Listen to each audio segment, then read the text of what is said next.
Jadi hari ini buat orang tua berpikir bahwa ini makanan yang berbahaya atau tidak ya, karena kandungan dari dalam. Assalamualaikum warahmatullahi wabarakatuh. Halo semuanya. Nah oke teman-teman, jadi di video ini saya mau membahas makanan-makanan yang harus dihindari oleh ibu hamil. Nah, jadi makanan-makanan apa saja sih yang harus ibu hamil hindari? Pertama ini biasanya pada hamil muda ya, hamil muda atau biasa tuh pada trimester pertama.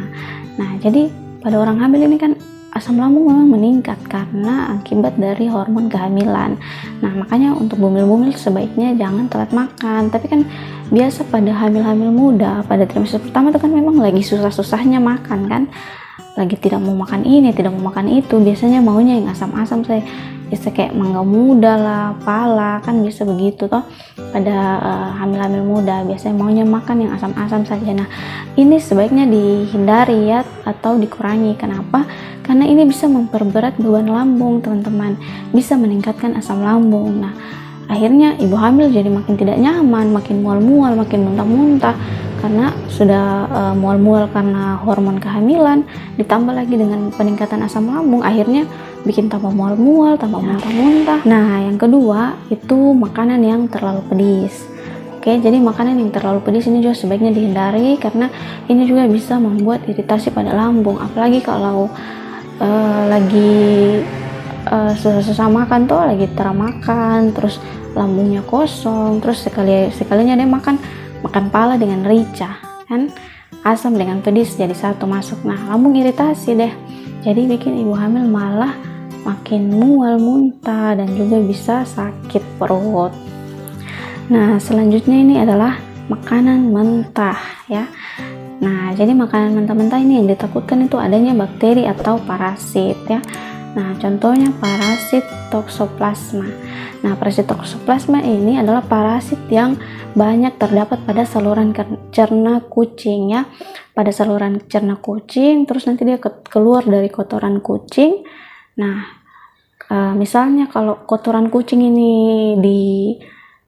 ada di rumput ya, ada di rumput, terus rumputnya dimakan oleh sapi atau kambing, nah berarti kan parasitnya tadi ikut. Nah, kemudian apabila ibu hamil tadi makan daging kambing atau daging sapi yang tidak masak, tidak matang ya, atau setengah-setengah masak lah, nah kayak gitu, terus parasit ini masuk ke dalam tubuh ibu hamil. Nah, ini yang bisa berbahaya bagi janin.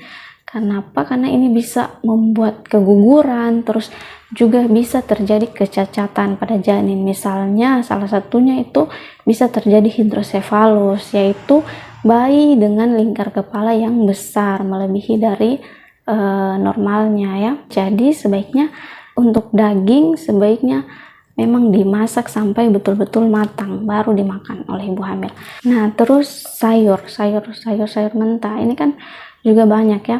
Nah, yang ditakutkan di sini kalau misalnya tadi parasit tadi ya, parasit toxoplasma, misalnya ada kotoran kucing di kebun kan, itu bisa saja parasitnya ada di sayur-sayur yang kita konsumsi ya. Jadi sebaiknya memang kita makan sayur yang masak, yang sudah dimasak, minimal direbus dulu lah.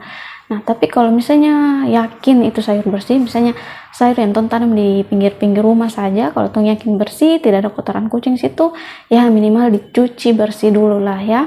Dicuci bersih baru boleh dimakan. Tapi kalau misalnya ragu, misalnya beli sayur di pasar terus ragu, aduh ini dari misalnya di mana, ditanam di mana, dari kebun mana, kalau ragu sebaiknya direbus dulu atau dimasak ya, karena selain parasit juga bisa ada bakteri, teman-teman. Selanjutnya adalah makanan yang dibakar. Makanan yang dibakar di sini itu yang dibakar sampai gosong atau hangus ya, yang ada di parang-arang. Nah, ini sebenarnya bukan cuma ibu hamil saja yang tidak boleh, tapi untuk semua orang ini tidak boleh makan makanan yang dibakar sampai hangus, sampai ketemu makan yang di parang-arang itu. Nah, karena itu nanti bisa memicu kanker usus ya, jadi sebaiknya dihindari. Nah, yang selanjutnya ini biasanya pada trimester kedua dan ketiga ya, karena pada trimester kedua dan ketiga ini kan biasanya makan enak tuh, jadi akhirnya makan sudah tidak terkontrol, ini makan terus. Nah, Kalau terlalu banyak makan yang manis-manis atau yang tinggi kalorinya, nah di sini selain bisa terjadi peningkatan berat badan yang tajam, nah bisa juga terjadi perubahan metabolisme sehingga terjadi penyakit diabetes atau penyakit kencing manis pada kehamilan ya. Yang awalnya tadi dia tidak ada penyakit kencing manis atau penyakit gula ini, pada saat hamil ternyata ada. Karena apa? Karena itu tadi terlalu banyak makan yang manis-manis. Jadi untuk ibu-ibu hamil sekalian jangan terlalu berlebihan lah ya. Oke, jadi itu saja yang bisa saya sampaikan pada video kali ini. Semoga bermanfaat untuk teman-teman semua, dan terima kasih sudah menonton. Assalamualaikum warahmatullahi wabarakatuh.